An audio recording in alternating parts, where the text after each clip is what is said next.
Olá, está no ar mais uma edição do programa Pensando em Segurança, uma grande parceria entre a Unisul TV e a Polícia Militar.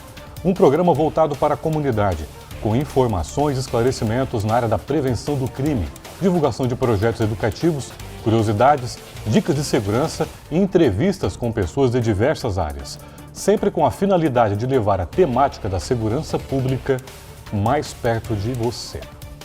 O que fazer para a compra e venda de imóveis não se tornar um típico caso de polícia ou uma grande batalha na justiça? Para dar todas as dicas e cuidados sobre esse assunto, hoje eu converso com a advogada Suelen Fernandes, que atua na área do direito imobiliário. Suelen, satisfação tê-la conosco aqui no programa Pensando em Segurança, trazer esses esclarecimentos, na área do direito imobiliário para a nossa população. Obrigada, Peterson. A satisfação é toda minha e eu agradeço a oportunidade de estar aqui conversando sobre esse assunto. Ok, bom, para começarmos, Suelen, eu queria que você falasse um pouco como surgiu o seu interesse para atuar na área do direito imobiliário. Bom, Peterson, o meu interesse surgiu há já bastante tempo. Eu trabalhei há quase 6 anos no cartório de registro de imóveis aqui de Tubarão, no primeiro ofício. Então, verificando a necessidade de profissionais especializados no assunto, de profissionais que consigam atuar na advocacia extrajudicial, eu optei por conciliar essa minha experiência prática do cotidiano do cartório na advocacia imobiliária. Então, foi a consequência natural, de uma experiência anterior. Então, você Sim. uniu essa experiência com um curso de direito, depois optando pela especialização, digamos assim, Sim, nessa área mais específica. Nessa área do direito imobiliário, sim. Bom, você pode falar um pouco sobre essa área do direito imobiliário? Bom, o direito imobiliário ele é um ramo do direito que abrange toda a propriedade em si, e as suas consequências. Então, ele vai desde uma compra e venda até procedimentos mais complexos de incorporação imobiliária, ele vai para uma parte tributária também, é um ramo do direito que abrange muitas modalidades do direito privado, assim, empresarial, tributária e mais envolvido nessa questão de imóveis mesmo, E é uma especialidade, talvez, que poucos profissionais se interessam, talvez só aqueles que tenham mais uma conexão como você teve anterior, que venham se interessar por essa área. Isso sim, acredito que sim. Bom, vamos falar especificamente sobre todas as questões que envolvem o direito imobiliário com a segurança pública. Bom, um imóvel que geralmente é a materialização de muito trabalho, de muito esforço das famílias, de economias. Muitas vezes as pessoas não protegem esse bem, ou já adquirem esse bem de forma desprotegida. Quem for comprar ou vender um imóvel, Suelen, o que a pessoa deve se preocupar e tomar cuidado? Bom, Peterson, na compra de um imóvel a gente tem que verificar uma série de documentos para verificar se aquele imóvel ele tem uma titularidade, se a pessoa que está vendendo ela tem uma segurança financeira para que depois não venha acarretar em alguma penhora de dívida. Então, sempre que a gente for comprar um imóvel, a gente tem que verificar todas as certidões pertinentes ao imóvel, não só a matrícula no cartório de registro de imóveis, para saber se aquela matrícula está no nome da pessoa que está vendendo, mas assim como certidões da prefeitura para saber se o imóvel tem dívida, até porque esse tipo de dívida de IPTU é uma dívida que acompanha o imóvel. Então, nesse caso, ele vai para a pessoa que está comprando. E se essa pessoa não tiver a preocupação de verificar se ele tem alguma dívida, posteriormente ela não vai conseguir tirar a dívida no nome dela, Ela vai conseguir judicialmente cobrar do proprietário, mas a dívida automaticamente vai passar para o nome dela. Exatamente, pode ter dívida alta. Então, assim, a gente tem que verificar todas as questões do imóvel, todas as certidões pertinentes ao vendedor, para saber se ele não tem algum processo que futuramente possa acarretar a insolvência dele e que esse imóvel caracterize uma fraude, a venda desse imóvel caracterize uma fraude, e aí o comprador venha a perder esse imóvel. Então, a gente tem que ver todo tipo de certidão de imóvel da pessoa para a gente ter a garantia de que aquela compra é uma compra segura e que não vai acarretar problemas futuros para o comprador. Então, além do encantamento pelo imóvel que muitas vezes as pessoas têm, Elas precisam prestar atenção nessa parte mais racional, deixar a parte emotiva, né? Sim. Para não ter problemas aí seríssimos, Sim, né? com certeza. Antes de fechar qualquer negócio, assim, fazer toda a verificação de certidões para ver se realmente é uma compra segura ou não. É o que geralmente as imobiliárias fazem, né? As imobiliárias devem fazer, é a obrigação delas verificar todas as certidões do imóvel antes de fazer uma divulgação. Bom, existe uma prática muito recorrente, que é a compra e venda de imóvel, o chamado, né, o conhecido recibo. Sim. O que significa isso, Suelen? Bom, é uma prática muito comum aqui na nossa região, Peterson. A pessoa, que acontece, o imóvel ele não tem uma matrícula e essa pessoa tem a posse do imóvel, ela não tem a propriedade.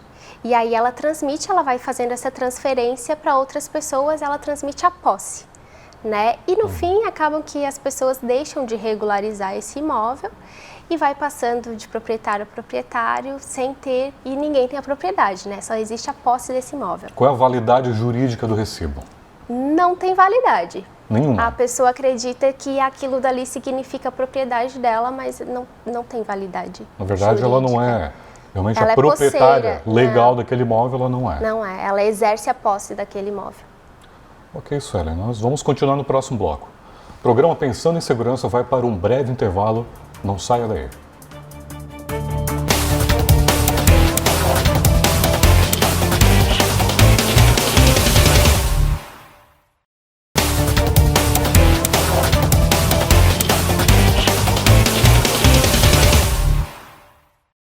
Olá, estamos de volta com o segundo bloco do programa Pensando em Segurança. O tema de hoje, o que fazer para que a compra ou venda do seu imóvel não se torne um típico caso de polícia ou uma batalha na justiça. Estou conversando com a advogada Suelen Fernandes, que atua na área do direito imobiliário.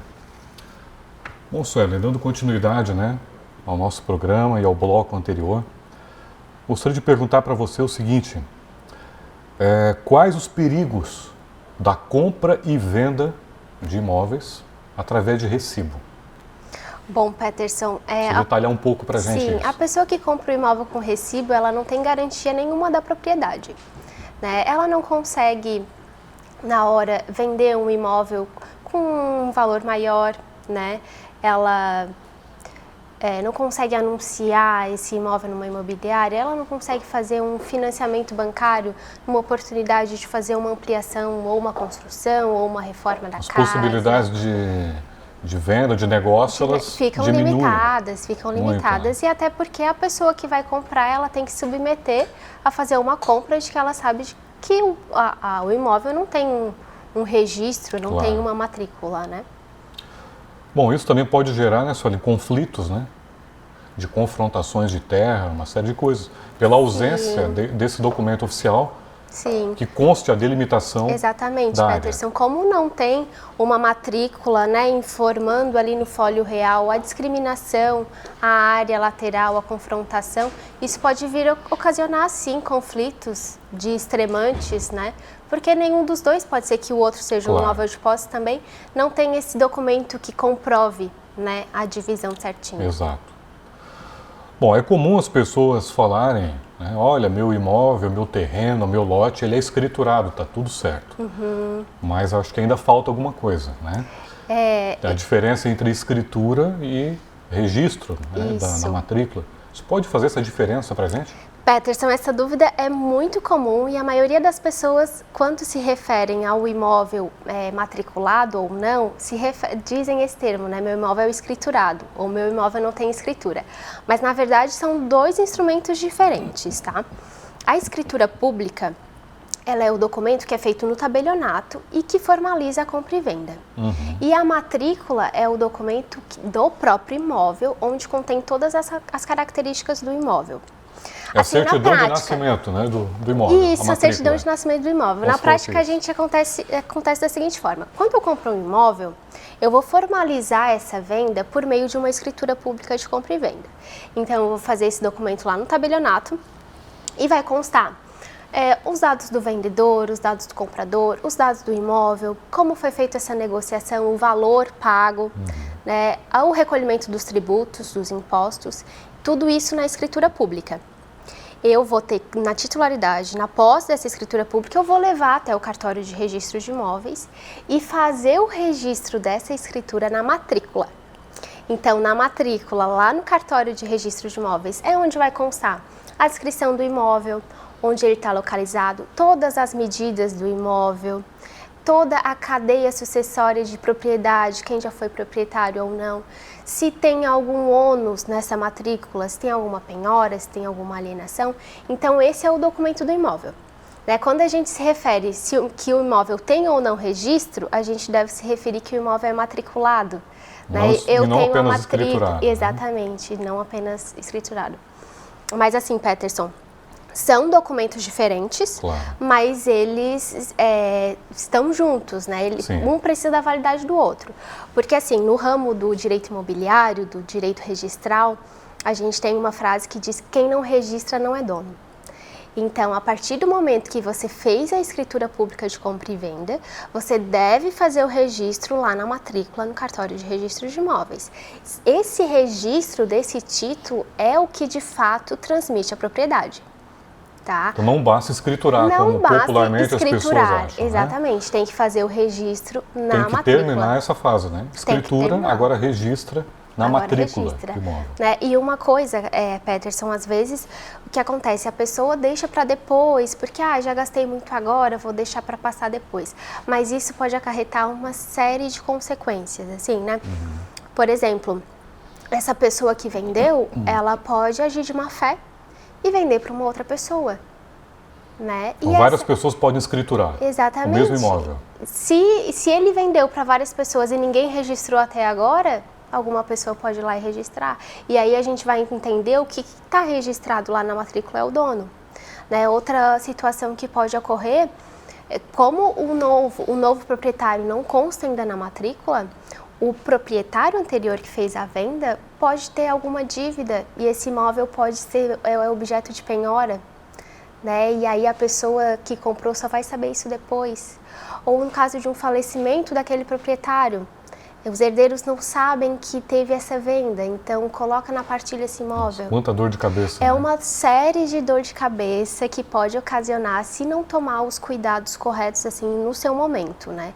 Acho que nunca deixar para depois. Sempre fazer na hora certa o registro e a regularização do imóvel. Mesmo que a pessoa escriture, né, como você colocou, que ela providencie, pelo que eu entendi, esse registro rápido. Rápido, na sequência. Para que não dê tempo de acontecer alguma coisa, um falecimento, né? Isso. Do proprietário. Assim, né, Peterson, hoje é mais comum, porque os cartórios, a partir do momento que tu faz a lavratura da escritura pública, o próprio cartorário, ele já te auxilia, já te explica que aquele documento tem que ser levado ao cartório de registro de imóveis para registrar na matrícula. Mas antigamente eu acredito que não tinha esse tipo de informação. Eu já vi casos, por exemplo, que a pessoa tinha escritura pública, acreditava que aquele documento era o documento do imóvel, definitivo, né? Porque meu imóvel é escriturado, claro, né? Sim. E aqui está o meu documento do imóvel, só que não levou a registro na matrícula. E o que aconteceu? O proprietário de má fé vendeu para um terceiro. E esse terceiro fez o registro na matrícula. E a pessoa perdeu o imóvel. A pessoa não perdeu o imóvel porque quem exerce a posse hoje é ela. Ela que construiu a casa, ela que mora lá. Sim. Mas está registrado no nome de uma outra pessoa. Isso é muito comum na região litorânea, aqui de Tubarão, da região. Né? Casos em que a pessoa vende para vários, e daí a pessoa acaba perdendo a oportunidade de registrar no momento, tem o documento correto e acaba tendo que se incomodar aí depois. Bom, tem que prestar atenção, né? Em todas as fases, né, de compra e venda e documentação, como você colocou. Sim, tem que ser muito Nós vamos verificado. continuar no próximo bloco, tá certo?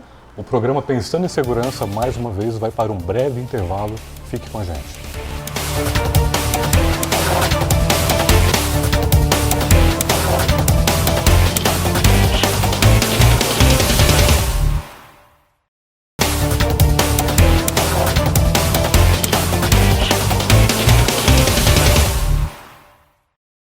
Olá, estamos de volta com o programa Pensando em Segurança, o último bloco.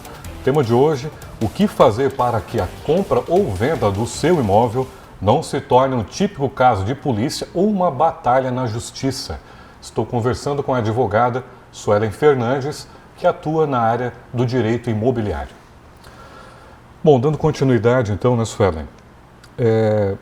A questão de pessoas que têm uma grande área de terra e acabam fazendo fracionamento, né, divisão em lotes e vendem para outras pessoas.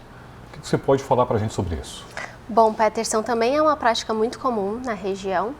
E o que geralmente acontece, né? A pessoa, ela exerce a posse, né? Ela geralmente não tem a propriedade ou tem a propriedade em alguns casos. Mas ela tem a posse ou propriedade de um imóvel muito grande, né? De uma extensão de terra muito grande. E ela mesma vai fazendo a divisão fracionada desse imóvel e vai vendendo por recibo. Né? E o que acontece? Vai começando a aparecer os parcelamentos irregulares, os loteamentos clandestinos aqui na cidade. Isso, né, prejudica o saneamento, infraestrutura da cidade e acarreta vários problemas.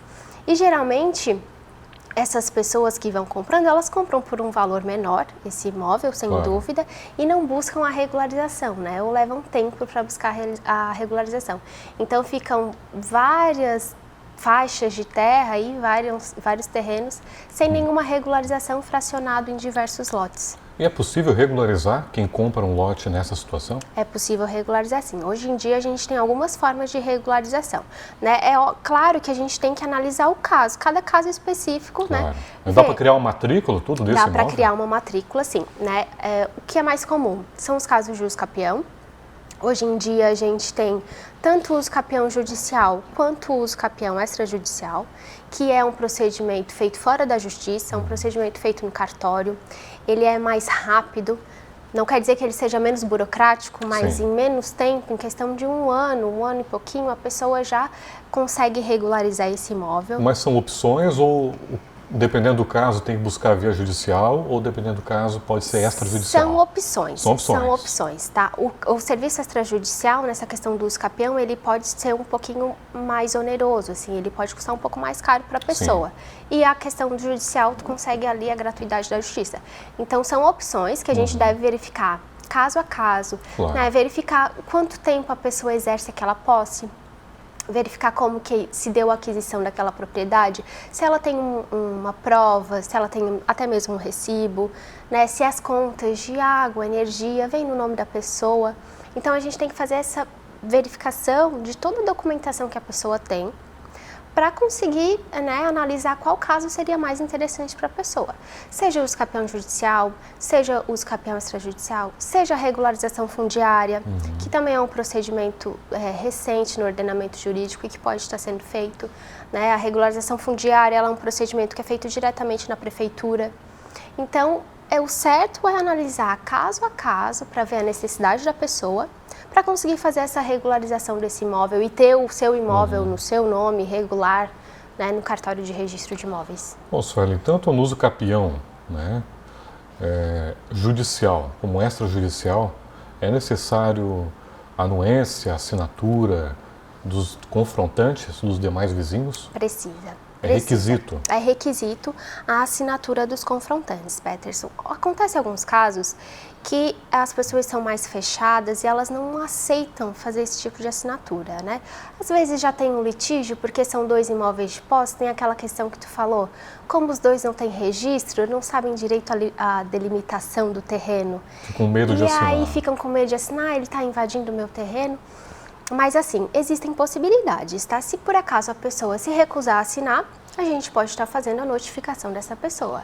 Então, ou o cartório ou a justiça encaminha a notificação, né, para o confrontante, e caso o confrontante não se manifeste, eles dão um prazo de 15 dias e a não manifestação entende-se como anuência. Então, a gente não pode pensar, né? As pessoas não podem pensar, porque o meu vizinho não vai aprovar, eu não vou fazer. Por causa dele, eu não vou conseguir dar sequência. Porque consegue sim. A gente tem outras possibilidades, outras alternativas, né, para conseguir regularizar esse imóvel.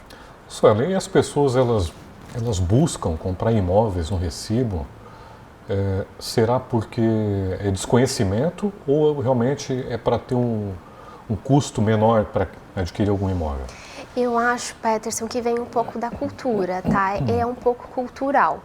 Muitas regiões aqui de Tubarão já vêm exercendo esse tipo de posse E o que eles mencionam, né? Que, bom, eu já tá assim a vida inteira, nunca deu problema, já passou do meu avô, do meu pai, nunca deu problema. Então, eu acho que é um pouco cultural, um pouco de costume, assim. Até o dia que der algum problema, né? Até um dia que os filhos precisarem de um financiamento ou de precisarem vender aquele imóvel e não conseguirem. Infelizmente. E fazer a mudança cultural, né? Exatamente, temos que fazer isso. Bom, doutora Suelen, nosso programa chegou ao fim. Quero agradecer imensamente a sua presença, ter vindo aqui no nosso programa, trazer todas essas informações, esclarecimentos aqui para a nossa população, que com certeza foram informações muito valiosas, né, no dia a dia, para quem compra ou vende imóvel, para evitar uma série de dor de cabeça. Muito obrigado a você. Eu que agradeço a oportunidade, Peterson. Obrigado mais uma vez. Hoje nós tivemos a oportunidade de conhecer um pouco mais sobre os cuidados necessários para que a compra ou venda de imóveis não se torne um caso de polícia ou uma batalha judicial. O programa Pensando em Segurança fica mais uma vez por aqui. Nos acompanhe pelas redes sociais. Obrigado a você pela audiência e pela companhia. Até o próximo programa e não se esqueça, apoie quem te protege.